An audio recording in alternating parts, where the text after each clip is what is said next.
Bonjour à toutes et à tous, je suis ravie de vous retrouver une journée après l'investiture du second mandat de Donald Trump, second mandat si on peut appeler ça comme ça, puisqu'il y a eu cette pause où il s'est fait voler les élections en 2020. Et j'ai écouté les deux discours de Donald Trump, le premier lors du dernier rallye du 19 janvier, j'ai fait les lives, j'ai écouté les lives, et le second lors de l'investiture. Et j'ai souhaité vous en faire une analyse de tout ce que j'ai collecté comme information, de tout ce que j'ai relevé, qui, à mon avis, pourrait permettre de mieux comprendre certaines choses, comment ça va se passer, qui peuvent recouper d'autres informations qui ont été dites de droite et de gauche, mais de façon à avoir un peu une idée de ce qui se met en place. Donc il est très probable que vous ayez déjà compris beaucoup de choses, j'en suis certaine. Et j'espère que je vous en apprendrai d'autres dans les analyses que, les analyses que j'en ai faites et les hypothèses conclusions que je peux vous présenter. Quelle investiture! Très franchement, quelle beauté dans cette investiture, c'est quelque chose d'exceptionnel et de rare. Nous n'avions justement tout été relatif à la beauté, à la féminité, à l'élégance, aux intelligences et à la finance. Nous allons y revenir. Et de fait, je vais commencer par Melania. Melania, qui, avec ses robes, sont, paraît-il, un symbole dans la mesure où elle fait passer énormément de messages avec ses toilettes. Je dirais que ce n'est pas tout à fait faux, en tout cas, encore moins par rapport à l'investiture, puisque il faut reconnaître que on peut se poser des questions, pourquoi elle était en noir avec un peu de blanc, et puis tout en blanc avec un peu de noir. Donc on va essayer de comprendre cela. Je ne suis pas douée, encore une fois, pour travailler sur les symboles ou les analyser. Et je considère qu'encore une fois, comme je le dis dans d'autres émissions, que tout peut s'interpréter d'une manière ou d'une autre, qu'on n'a pas forcément une réponse précise au regard de ce que cela veut dire ou impliquer ou impacter. Et qu'à mon goût, à mon sens, on peut avoir plusieurs interprétations. Donc je vais vous faire part de la mienne, qui vaut ce qu'elle vaut et qui n'est certainement pas la plus juste, mais qui peut peut-être représenter l'image qui correspond avec congruence à tout ce que j'ai collecté en termes d'informations. Ce noir avec très peu de blanc qu'elle a porté durant la journée, une tenue relativement stricte avec un chapeau où on ne voyait quasiment pas les yeux, extrêmement magnifique comme d'habitude, de bon ton, très élégante, il n'y a absolument rien à dire là-dessus. Elle a une tenue d'une perfection exemplaire, et l'exemplarité est justement ce que veulent présenter la famille Trump pour l'avenir. C'est un des éléments qui veulent mettre en évidence. Ce noir, à mon sens, c'est une façon de... On sort de l'obscur pour aller vers la lumière avec quelques pointes de blanc. Alors, certaines personnes ont analysé, par exemple, la forme de son col qui était dessous, avec le col, des choses avec Anonymous, je sais pas quoi, enfin, bon... Je ne suis pas certaine que ce soit pertinent, ce type d'analyse. Je pense que c'est un petit peu tiré par les cheveux. Et de permettre de dire que Melania soit du côté obscur ou noir, c'est faux.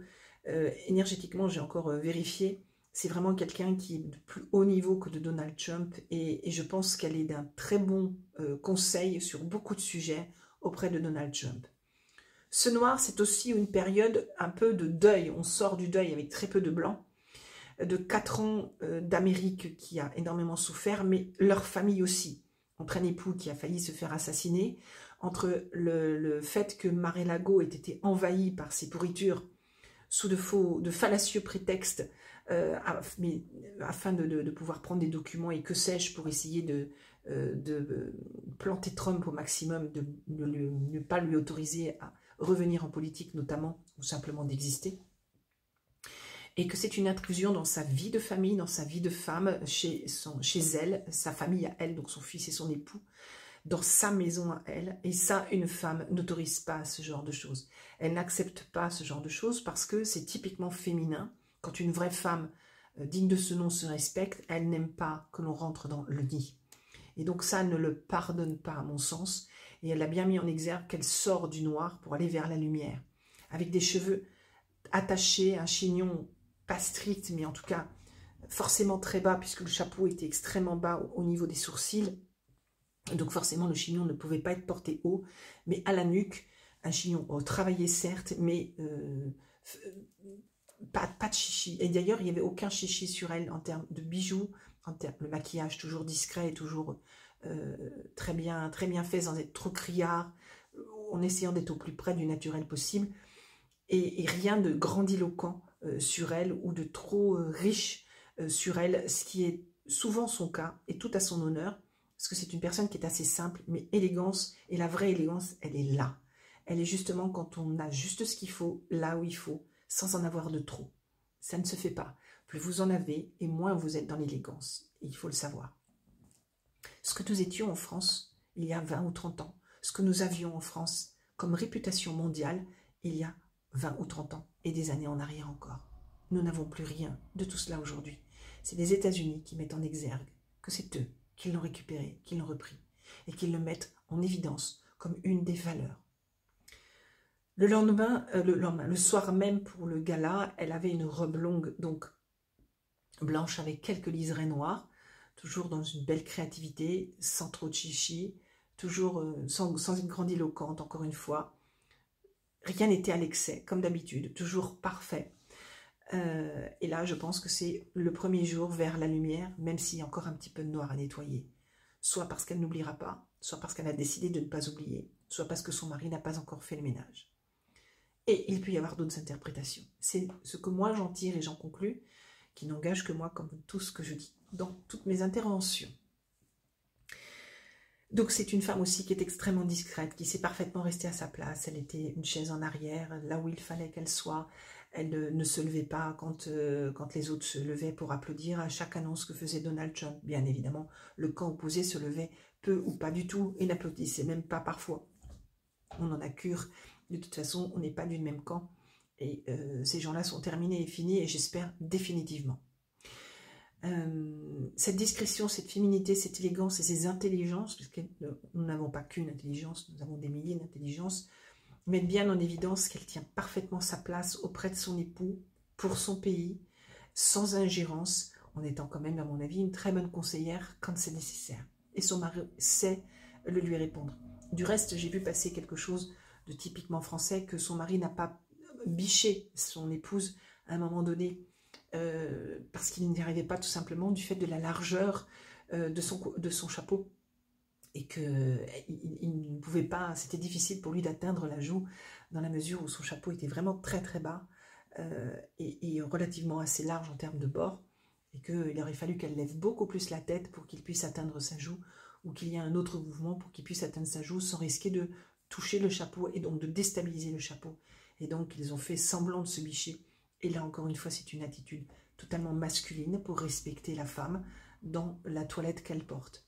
Ce chapeau qui est un peu comme une espèce de référence à « je vous vois mais vous ne me voyez pas ». On a le sentiment vraiment tel qu'il était là, quelque chose comme si il y a j'ai un regard sur vous, un regard perçant sur vous tous, et vous ne me voyez pas. C'est plein, à mon avis, de suggestions, de signes divers et variés qui relatent autant ce qui s'est passé que ce qui va se passer. C'est ainsi que je le vois. Je réitère, ça n'appartient qu'à moi. Donc, il est rare d'avoir une femme d'État qui sache se tenir exactement à la hauteur de cet homme. Autrefois, un homme qui voulait monter en puissance dans des univers divers et variés, que ce soit dans le monde de l'entreprise, dans le monde de la politique, ou que sais-je, choisissait cette femme-là. Et souvent, sans avoir vraiment de sentiment, il estimait que c'était la femme qu'il fallait à ses côtés, parce que grâce à elle, il pourrait s'élever et il serait apprécié. Parce que Melania est considérée comme l'une des plus belles femmes au monde, ce qu'elle est, du reste. Vous comprenez bien que le regard se retourne à nouveau vers les États-Unis, c'est quand même plus agréable que voir une Brichelle. Il n'y a quand même pas photo. C'est toujours plus agréable de voir, et je reviens sur l'exemplarité. Cette notion d'exemplarité avec la beauté, l'élégance, le raffinement, les intelligences, l'éducation, de savoir se tenir, etc., etc. Ce qui me fait rebondir après derrière sur Byron, leur fils, qui a là encore une fois eu un comportement totalement exemplaire. Il sait parfaitement se conduire. Ce jeune homme est d'une beauté exceptionnelle dans tous les sens du terme. Discret, presque timide, gauche même parfois, mais toujours à sa place, toujours bienveillant, toujours gentil, toujours comme il faut, mais vraiment comme il faut. C'est que du bonheur de voir cette jeunesse arriver derrière, et quelle fierté pour leurs parents. Mais quelle fierté aussi pour les États-Unis d'avoir quelqu'un qui pourrait peut-être prendre le flambeau du père. Pourquoi pas? Je reviendrai sur Byron plus tard. Deux autres femmes plus jeunes que Melania m'ont interpellée par leur beauté et leur élégance. Il s'agit comment elle s'appelle, de Madame Vance, la femme du vice-président, qui était vraiment de toute beauté également, toujours pareil, pas trop d'excès, même si ses boucles d'oreilles étaient un petit peu trop voyantes à mon goût. C'était un petit peu trop... j'aurais mis quelque chose de plus discret, moi, personnellement. Mais elle avait une très belle toilette, elle savait se tenir, avec un sourire forcé lors du sermon de son époux. On voyait qu'elle gardait le sourire pour garder le sourire, certainement parce que les projecteurs étaient sur elle, mais c'était véritablement trop forcé. Ceci étant dit, la joie était sincère, la fierté était sincère, et elle l'a été jusqu'au bout. Et une autre dont je n'ai pas le nom, qui est peut-être du clan Trump, qui est une femme blonde qui avait un chignon sur le côté très travaillé, tout en vert, tout de vert vêtu, une robe très belle, ou un tailleur, je ne sais pas exactement, toujours pareil, hein, en dessous du genou, toute l'élégance qui va avec, en fonction de l'événement, et un bibi vert. Elle était de toute beauté également, cette femme-là, pareil, excellente tenue, droite, à sa place, tout ce qu'il fallait qu'elle représente. Quand vous remarquez la femme, vous savez qu'il y a l'homme bien qui est derrière. Autrefois, on recrutait à des hauts niveaux des hommes qui avaient des femmes à la hauteur.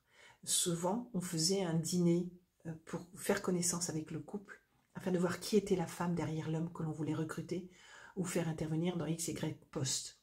Et si la femme n'était pas à la hauteur, l'homme n'était pas recruté. C'était comme ça autrefois. C'est dommage que ça se soit perdu.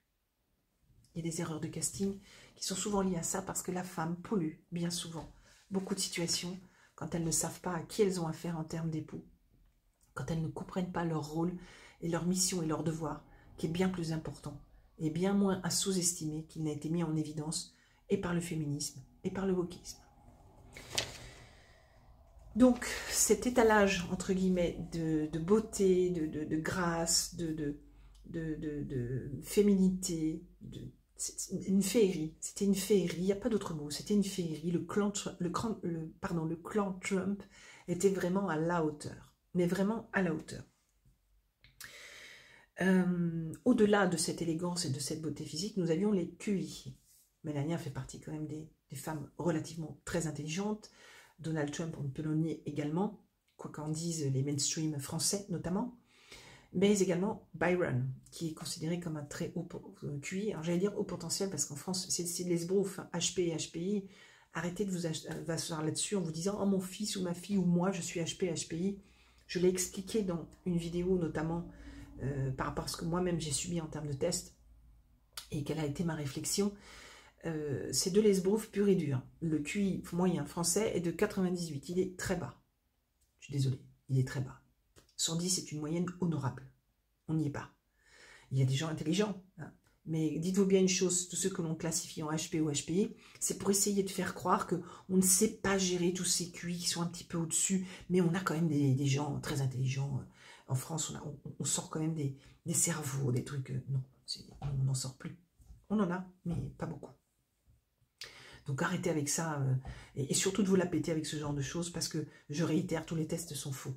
Mais on voit quand même des gens qui ont beaucoup d'intelligence, et qui ont des capacités qui sont bien au-dessus de la moyenne. Et Byron en fait partie, mais aussi Elon Musk. Elon Musk, qui je le rappelle, est aussi autiste. Donc les autistes, il y a beaucoup de choses qui sont dites par rapport à ça. Quel que soit le degré d'autisme que vous avez, tous ces gens que l'on dit handicapés, qui ne le sont pas forcément, ont aussi des comportements un petit peu décalés. Qui me fait rebondir sur le fait qu'il aurait fait le signe nazi. Non, il n'a pas du tout fait le signe nazi. Qui rebondisse un petit peu partout aussi, qui saute dans tous les sens et qui soit content, c'est un autiste. Donc je suis désolée, la presse française qui se permet de casser Elon Musk avec un signe nazi, vous êtes en plus des gens qui ne supportez pas les personnes handicapées, dites handicapées, parce que pour moi c'est pas l'handicap, l'autisme. Donc ça veut dire derrière que vous ne considérez pas des personnes qui sont considérées comme différents des autres personnes que l'on traite en France d'handicapées et dans d'autres pays d'ailleurs. Donc en gros,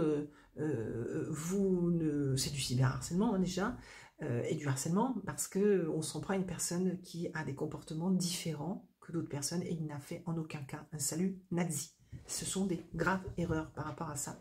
Le salut nazi est de face, non de côté. Et quand on voit la photo, on ne voit pas toute la vidéo et le contexte de comment il fait ça. Et dans la liesse et la joie dans laquelle il était. Il a combattu aussi aux côtés de Trump. Et de voir cette victoire-là, il est mérité et méritant qu'il soit heureux et joyeux. Ça semble évident. Et on a parlé d'élégance, on a parlé des valeurs, on a parlé de toute cette beauté, toute cette culture, toutes ces intelligences, etc. Mais le dernier point qui a été bien affiché également, c'est le côté financier. 4 multimilliardaires dans les plus gros, voire les plus gros du monde entier, assis l'un à côté de l'autre, ça fait du bruit quand même. Ça fait également du bruit. Entre Zuckerberg, Bezos, Musk et Monsieur Telsa. J'ai oublié son nom. Ça fait mal. Ça fait mal quand même. Donc, tout ce que je viens de décrire là, est exactement l'image de l'Amérique à partir d'aujourd'hui. Et quand on parle d'America First, on est pile poil dedans. Mais vraiment pile poil dedans. Tout est affiché là. Et ça va faire mal. Ça va même faire très mal. Pourquoi ça va faire mal et ça va faire très mal? C'est parce que nous ne voulons plus rien. Comme je l'ai dit dans mon dernier profilement vôtre, nous sommes au niveau de l'Albanie, sachant qu'elle est en train de remonter. Nous, on descend.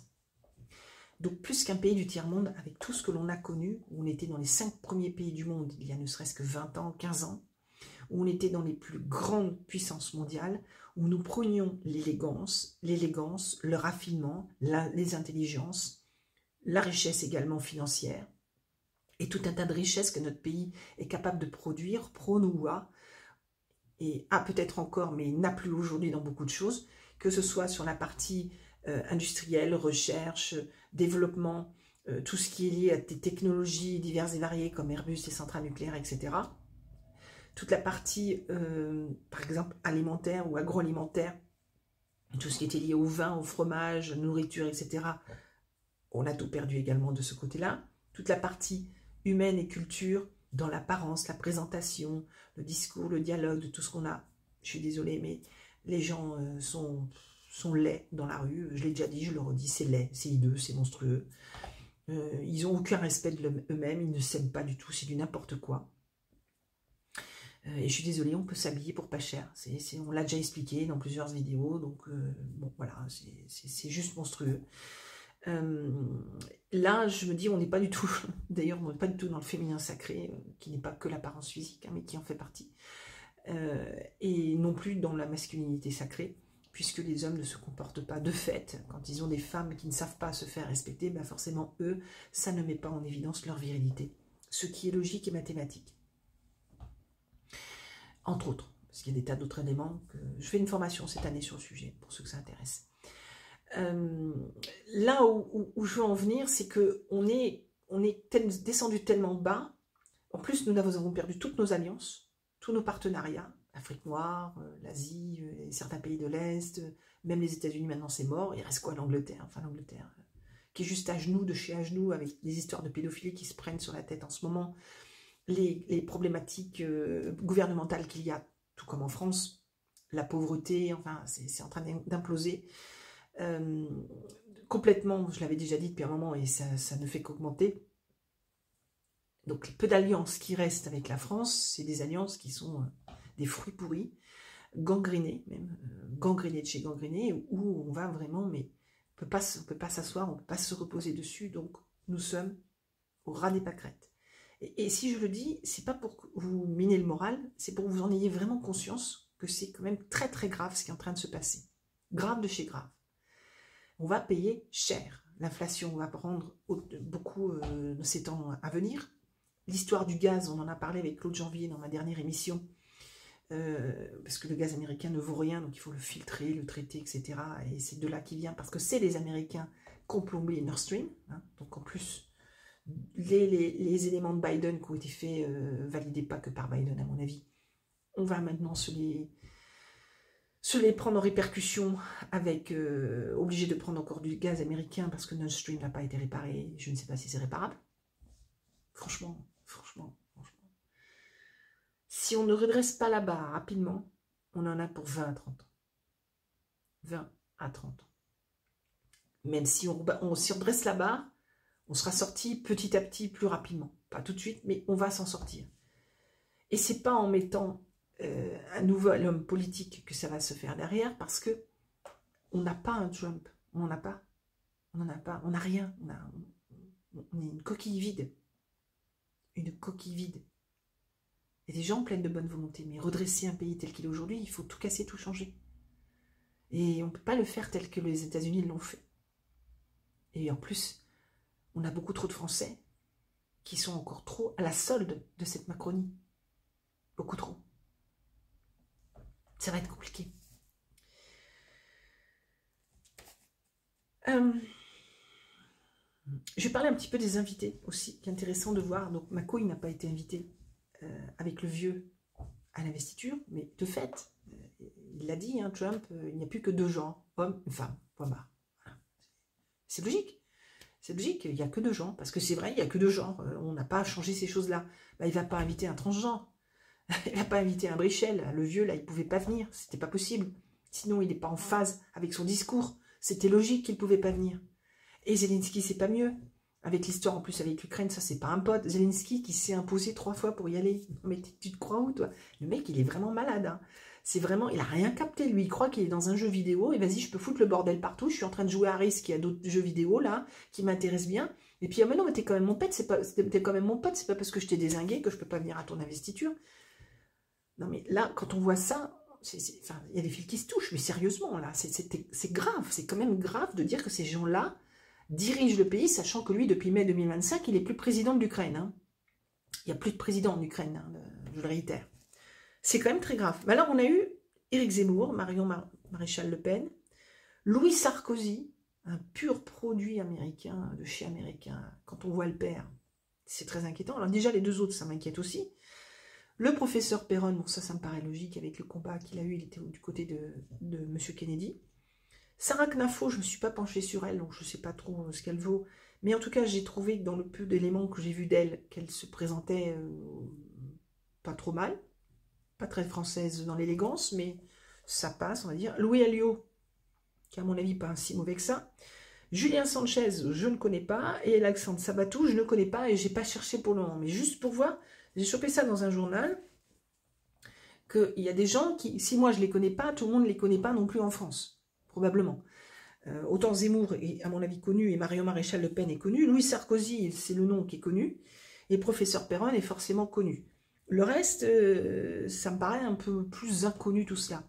Donc c'est intéressant de voir le genre d'invité qu'il y a eu, ne serait-ce que sur le pays français, de personnes qu'il a invitées qui ne sont pas vraiment, enfin, sauf ceux que je ne connais pas, associés à la Macronie. Visiblement, ils n'apparaissent pas comme des gens proches de la Macronie et de tout ce qui s'est passé durant le Sraskov 2. C'est quand même très intéressant de les mettre en évidence. Après, derrière, ce qui est inquiétant, et c'est là aussi où je veux en venir, ce qui est très inquiétant, c'est qu'est-ce qui va se passer, parce qu'ils ne sont pas venus uniquement pour l'investiture, vous pensez bien. Ils sont venus aussi pour créer des alliances, créer des partenariats, ou un ensemble de choses pour redresser la France de demain. Donc ça veut dire que peut-être ceux-là vont être subventionnés pour devenir président de la France, ou faire partie d'un mouvement, d'un groupement, ou que sais-je. Zemmour peut-être président, ou Marion Maréchal, quelque chose, et puis les autres vont travailler ensemble, à la solde des États-Unis. Quand je disais dans une ancienne émission qu'on serait le 52e État des États-Unis, ou 53 ou 54, peu importe, vous voyez, ça se dessine un petit peu là. On n'y va pas comme ça quand même, c'est pas anodin toutes ces personnes-là. Donc moi je me pose la question de savoir qu'est-ce qui va se passer comme alliance derrière, comment ça va se mettre en place, de quelle manière ça va se mettre en place, et surtout, quelle sauce on va être mangé. Parce qu'on va être croqué là, clairement. Si on fait ça, ça va pas être jouable. On est fini. On est fini. On sera peut-être sorti du wokisme, mais on ne sera que sorti du wokisme. Parce qu'on deviendra une colonie américaine pour de bon. N'oubliez pas qu'ils cherchent depuis la Première Guerre mondiale à nous récupérer et à nous coloniser. Et que ça a été stoppé à plusieurs reprises, et notamment par le général de Gaulle. Il y a des livres et des vidéos là-dessus qui indiquent bien comment ils ont essayé de nous coloniser. Et d'ailleurs, comment ils ont détourné l'histoire de la guerre. On en a parlé, et je réitère encore, dans la dernière émission que j'ai fait, le dernier profil m'en vote, le numéro 48 de mémoire, avec Claude Janvier. Et je vous réfère là, parce que on ne va pas passer des heures dessus. Donc c'est super inquiétant. super inquiétant. Beaucoup s'en réjouissent. Je suis contente qu'ils aient été invités. Je dirais même que c'est mérité surtout pour le professeur Perron et uniquement pour le professeur Perron. Le reste, certains je ne connais pas, donc je ne dis rien. Je vous dis, il y a 3 noms, je ne sais pas qui c'est. Ou pas trop. Mais ça reste, ça semble rester autour de l'univers politique. Je sais que Sarah Knafo est dans la partie politique. Julia Sanchez, Alexandre Sabatou, j'en sais rien. Toujours est-il, c'est que non, sérieux, c'est vraiment inquiétant. Sérieux, c'est vraiment inquiétant. Alors, donc, l'ego de ma couille a été drôlement piqué, enfin surtout le vieux, parce que je rappelle que c'est le vieux qui gouverne, hein. Ça fait longtemps que je le dis, ça aussi. Qu'est-ce qui se passe? Annonce du jour, comme l'autre, Trump, il a dit l'Ukraine c'est terminé, en une journée ça va être plié. Et c'est logique, puisque c'est les Américains qui ont fichu le BINS là-bas. Donc comme ils ont fichu le BINS là-bas, c'est logique qu'ils peuvent arrêter tout très rapidement. C'est mathématique. Si c'est vous qui créez quelque chose, vous avez toutes les ficelles pour le retirer. Donc c'est mathématique. Et que ça va s'arranger extrêmement rapidement. C'est logique. Donc, eh ben, nous les petits-enfants, on va recruter des petits jeunes et on va les envoyer en chair à canon en Ukraine. D'ici à ce qu'ils remettent le service militaire obligatoire, il n'y a pas long feu. Il n'y a pas long feu. Tout ça pour aller aider son amant, Zelensky. C'est une des réponses du berger à la bergère, on va dire. Et aussi parce qu'il a sucré la COP21, les accords de Paris sur le climat. Comme il a fermé toutes les vannes, il est clair aujourd'hui que la France, enfin plus exactement la Macronie, est devenue l'ennemi de Trump. Un des plus gros ennemis de Trump. Et vice-versa. Quand je vous avais dit qu'on prendrait encore plus cher, je ne suis pas trompée. Hein. Depuis le fin d'année dernière, j'ai dit, bon, c'est bon, on est dans le bon mood, on y va. Mais ce que vous ne voyez pas, c'est qu'on a vraiment gagné. Vous ne le voyez pas parce qu'ils sont toujours en place. Mais les mesures, elles sont là, elles sont évidentes. Ils n'arrêtent pas de nous attaquer et de sortir des lois là-bas stupides, pour rester poli, des lois stupides, comme celle que je viens de dire, hein, d'essayer de recruter des chairs à canon, le ZFE, tout ce qu'on a dit dernièrement, ils sortent ça de tous les côtés pour nous plomber, et attaquer systématiquement tout ce qui touche à Brichel. Systématiquement. Vous savez, je voulais faire un profil de Brichel. Depuis très longtemps, je veux le faire. Je ne l'ai pas fait pour sauver ma peau. Tout bêtement. Parce que j'ai toutes les preuves, je peux dire plein de choses. J'ai juste fait une petite émission avec mon ami Bruno Roy-Henry et mon amie Stéphanie de Tribune Libre, qui a été diffusée un peu partout, même aux États-Unis. C'est la seule émission que j'ai fait où j'ai dit certaines choses, mais j'ai pas été beaucoup plus loin. Parce que je tiens à ma peau, tout simplement. C'est pour ça que je l'ai pas fait, parce que je sais très bien que si je le fais, ça peut m'en cuire. Et puis moi, ce sera pas des gaves ou des trucs comme ça. Moi, vous entendrez plus parler de moi. Parce que je fais partie de ceux qui peuvent produire des preuves par mon métier. C'est juste par mon métier. Parce que les sciences du comportement, notamment aux États-Unis, et pas que, quand un profiler ou un analyste comportemental digne de ce nom produit des preuves dans un tribunal, elles sont considérées comme telles. Pas en France. Hein. Quoique, moi, tous mes dossiers, ça passe. Mais c'est pas encore vraiment ça. Même si moi, j'ai pas à me plaindre et mes clients non plus sur ce sujet-là. Donc, je pense qu'il faut s'alerter là-dessus aussi, de voir ce qu'ils vont encore nous mettre encore plus sur la tête pour bien nous diminuer, bien nous avoiner, de façon à avoir la main mise sur nous et pour essayer de gagner ce qu'ils ont déjà perdu. On a gagné, on a gagné.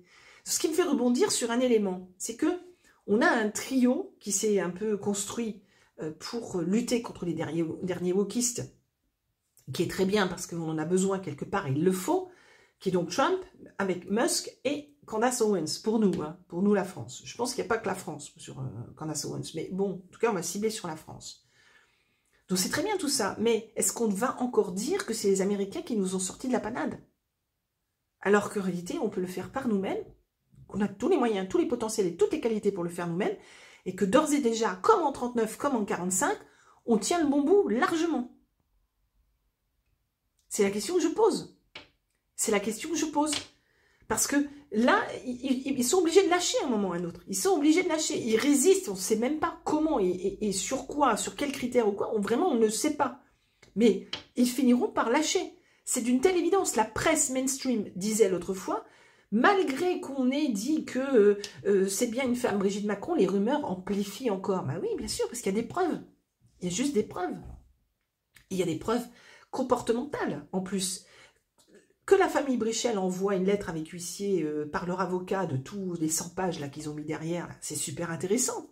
Ça, c'est du comportement de personnes vexées, blessées, qui ont un ego surdimensionné, qui s'estiment comme les meilleurs, les plus forts, etc., mais qui n'ont pas compris comment ça se passait aux États-Unis, et qui n'ont pas compris comment une Candace Owens, elle réagit et elle fait. Et que elle, ça ne marchera pas, on ne l'achètera pas. Comme des gens comme moi, d'ailleurs. Donc, ça ne fonctionnera pas. Donc là, c'est une pierre dans l'eau. Ils se sont tirés une balle dans le pied parce qu'elle va amplifier les choses. Mais de fait. De fait. Et là, on voit qu'ils sont en mode panique de chez panique. Et plus ça va, plus ils sont en mode panique. C'est de pire en pire. Donc forcément, on a gagné. Même si ça ne se voit pas parce qu'ils sont toujours là. Ben, bien sûr, mais ça va pas se faire en 3 jours. Mais on l'a. Alors est-ce qu'il faut qu'on attende encore que les Américains nous tirent de là? Alors que nous, on peut le faire par nous-mêmes, se libérer et se débrouiller et s'en sortir vraiment, peut-être avec des appuis, bien sûr, mais que des appuis. Pas des gens qui vont venir en disant « Allez, hop, moi je te gère le truc, je te fais ci et là, et après, peanuts, c'est terminé, c'est plié, maintenant tu signes tous les contrats que je te donne, parce que c'est moi qui t'ai sorti de la mise. » C'est ce qui va se passer, hein, si on fait rien. Donc, moi, franchement, je vois plein de warnings rouges. Et ça, je m'y attendais. Hein. Je vous l'avais dit que Trump, là-dessus, je le savais. Hein. Il y a des gens qui m'ont dit que j'étais pro-Trump. Pas du tout. J'ai jamais été pro-Trump. Mais il faut laisser les qualités. Et il en a beaucoup, beaucoup, beaucoup. Comme celle que j'ai citée au tout début. Remettre les États-Unis tels que ça va très bien pour les Américains. C'est formidable. Nous, il faut qu'on retrouve aussi tout ce qui est nos valeurs de nos cultures. Et c'est légitime et c'est normal. Et qu'on protège cela. C'est tout à fait légitime. Mais pas de l'imposer aux autres.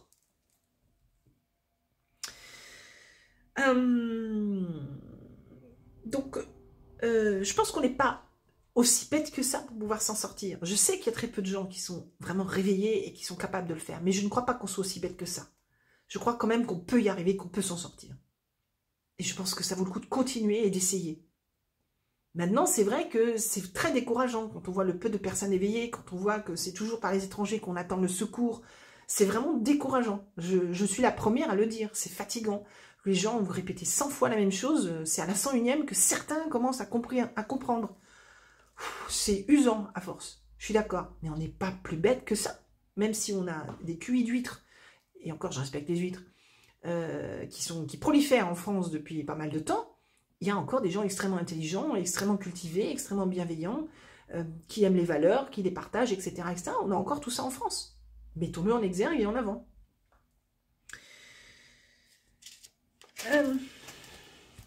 Dernier point. Dans les discours que j'ai entendus par rapport à Trump, bon, moi je ne vais pas faire les annonces, elles ont été faites publiquement, on les a vues partout, je ne vais pas expliquer tout ce qu'il a fait et tout ce qu'il a proposé, qui est vraiment intéressant, il faut reconnaître. Hein. Mais j'ai noté beaucoup de je, même s'il y a beaucoup de merci, et même s'il a dit ensemble, on y arrivera. Il le disait souvent, c'est qu'avec vous, tous ensemble, on y arrivera. Il parle beaucoup de cette notion d'équipe, etc. Bon, quand même cet ego qui est mis en avant, mais quelque part je peux le comprendre, c'est légitime, vu tout le chemin qu'il a fait cet homme, vu tout ce qu'il s'est pris dans la tronche, et voir où il en est encore, là, il représente le parfait rêve américain. Le parfait rêve américain, c'est quoi qu'il arrive, il a réussi. Vous savez, dans certains pays, comme en Chine, j'ai eu un client chinois un jour qui était un ancien garde rouge, très très haut niveau, auprès de Mao Tse-tung, je crois. Et donc, lobotomisé d'émotions, de tout ce qu'on veut, qui a joué avec moi. Il a vu ce que j'ai fait sur ses collaborateurs, il était chef d'entreprise, et il m'a dit, waouh, disons, les résultats que vous avez en si peu de temps, très bien, vous allez faire sur moi. Et je savais que c'était un jeu pour lui. Mais je savais que j'en baverais. Et il y a de ça, je sais pas, 15-20 ans. Je sais plus, plutôt 15 ans, 15-10 ans, je sais plus. Et j'ai dit ok. Et je lui ai mis le deal sur la table parce qu'il m'a dit, vous n'y arriverez pas. J'ai dit, bah écoutez, on va faire un deal. Et à l'époque, je crois que j'étais dans un cabinet de conseil, je crois à l'époque, je me rappelle plus. Bref, je lui ai dit, si j'ai réussi, vous payez le double de la facture. Si j'ai sous, vous payez rien. Donc, voilà. J'ai réussi. Et je lui ai dit, si je réussis et que vous voulez revenir en arrière, on arrête tout de suite. Sinon, on continue et dans ce cas-là, vous basculez vers quelque chose qui qui pourrait vous convenir le mieux. Et il n'a pas voulu basculer. Donc, j'ai réussi. C'était dur, c'était méga dur. J'ai beaucoup appris. C'est toujours formateur, de toute façon, tous mes coachings, tout ce que je fais dans mon travail est toujours formateur. J'apprends tout le temps. L'humain étant unique. Et ça me fait penser à ça, c'est que eux, ils sont capables de miser pour dire, ah bah c'est toi qui as gagné, donc t'as gagné. Et là, on est un petit peu dans cet esprit-là, américain, de on t'a attaqué, on a essayé de te détruire, on a tout fait pour que tu te présentes pas, que tu fasses rien, etc. On a même douté qu'il y ait un deuxième Trump, etc. Parce que moi, je doute toujours qu'il y ait un deuxième Trump. Parce qu'il y a physionomiquement, déjà, ça ressemble pas. Et in fine, voilà, bah, ils ont, bon, même s'ils ne s'avouent pas vaincus, il a réussi. Et il représente vraiment le rêve américain. Il le représente vraiment. Donc, il se positionne aussi en sauveur. Et l'argent est beaucoup mis en avant. Si vous voyez, tous les deals, c'est l'argent qui est mis en avant. Voilà, on appelle maintenant le golfe américain, c'est plus le golfe du Mexique, qui a beaucoup fait rire Miss Clinton. Panama, c'est à nous. Le Groenland, ça sera à nous. Le Mexique, on fait ça. Les partenaires étrangers, eh bien, on verra les partenariats si on continue pas, en fonction d'eux. Donc, on va étudier chaque dossier. Mais il faudra que ce soit dans les deux sens, ce qui paraît évident, hein, d'ailleurs, c'est paraît logique. Mais on va voir que dans les deux sens, ça peut être beaucoup plus compliqué que ça. Et puis, le petit élément, je vais en terminer là-dessus, qui m'a un petit peu questionné, comme beaucoup de gens d'ailleurs. Donc, je rappelle la critique de Musk sur le signe qu'il a fait de côté. Là. Donc là, arrêtons les stupidités. Non, rien, un signe nazi, et je réitère, il est autiste, cet homme-là. Hein, donc, il était tout fou, tout croque, voilà, il a réagi comme il a pu en fonction de son comportement, et il s'est laissé emporter dans quelque chose, comme si vous connaissez les autistes, vous verrez comment ils fonctionnent. Hein. Moi, je suis un petit peu autiste aussi, donc voilà, c'est comme ça. Donc, en gros, les Français, on nous considère, entre guillemets, comme handicapés. Non, on fonctionne juste différemment. Eh bien, merci le côté raciste des journaleux français pour ce que vous avez fait vis-à-vis d'Elon Musk, bravo, hein, super. Un signe nazi, je réitère, c'est devant. Il est devant, on lève la main, vous ne voyez pas, voilà. Bon, on lève la main, c'est devant. Hein, c'est Heil. Heil, ça veut dire salut en allemand. Heil, donc c'est un salut. Là, c'était pas des saluts, et c'était sur le côté. Et même, il y a une photo qui circule sur Internet que moi-même j'ai diffusée, où Macron a fait la même chose, de côté. Je peux pas dire c'est un signe nazi, il faut arrêter, il faut être objectif. Il faut arrêter les analyses comportementales à deux balles. Hein, s'il vous plaît, arrêtez. Prenez des cours, vous en sortirez beaucoup mieux. Et vous passerez moins pour des gens crédules. On voit plein de personnes qui pensent important d'avoir trouvé ça. Non, pas du tout, c'est bullshit, hein, excusez-moi.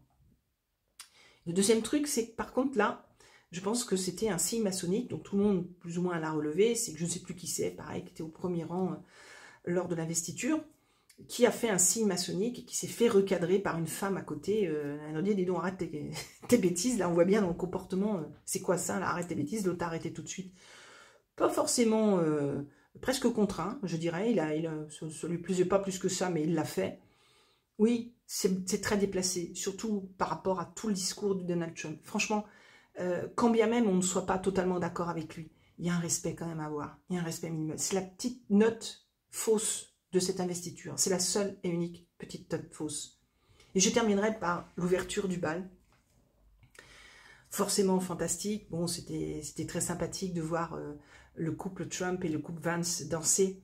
Mais j'ai beaucoup apprécié, je ne sais pas si c'est culturel aux États-Unis, ces militaires qui sont arrivés, ces 4 militaires en tenue, qui sont arrivés et qui ont chacun dansé avec une des 4 personnes. J'ai trouvé ça très joli comme hommage et un signe très fort, comme il l'a dit dans un de ses discours, que l'armée deviendrait une forte armée. L'armée américaine redeviendrait à nouveau une très forte armée, il réintroduit aussi avec le passif tous les militaires qui ont été sortis à cause de la picouse, avec le passif financier, hein, ils vont tout récupérer. Mais ce signe aussi où il a dit que l'armée américaine serait l'armée la plus forte. Elle serait vraiment la meilleure. Oui. Nous avons une nouvelle Amérique qui est en train de se dessiner. Une Amérique où il va falloir compter très sérieusement en termes d'équilibre entre l'Est et l'Ouest. Et l'Ouest, c'est aussi les BRICS. Ça va se confronter. Et je suis désolée, on est au milieu. Même si on est plus nombreux en Europe, on ne vaut plus rien. L'Europe, elle a tout intérêt, si elle veut s'en sortir, à se consolider. En l'état actuel des choses, c'est juste impossible et improbable. Donc je ne sais pas comment on va sortir de là, mais je sais qu'on va se faire croquer. Et cette question, c'est quelle sauce? Quelle sauce on va se faire croquer? Si on ne prend pas les choses en main rapidement, si on ne fait pas ce qu'il faut rapidement, il va nous en cuire sérieusement. Donc il va falloir qu'on s'accroche Parce que là, on va se prendre les... Vous savez, comme dans un manège, ça va swinguer de tous les côtés. Et combien de temps on va résister, comment on va s'en sortir. Peut-être que ça fera réagir ceux qui ne sont pas réveillés, et que du coup, derrière, enfin, c'est parti, allez hop, on va faire ce qu'il faut. Peut-être qu'il faut ça pour faire réagir ceux qui sont encore endormis. Nous, en tout cas, on continue. Wait and see, comme on dit aux États-Unis. Hein, et je ne sais plus qui disait ça aussi, quelqu'un de célèbre qui avait l'habitude de dire ce genre de choses. Mais donc ça veut dire attendons et nous verrons bien. Ceci étant dit, ça va être rock and roll. Je crois que j'ai pas d'autres mots à dire là-dessus. Franchement, ouais, mais on va prendre cher. On va prendre cher. Tant que le couple McCoy est là, ça va être compliqué. Après, ça va aussi être plus ou moins compliqué, mais selon ce qu'il y aura, ça peut être light, comme ça peut ne pas l'être. À bientôt pour une prochaine émission.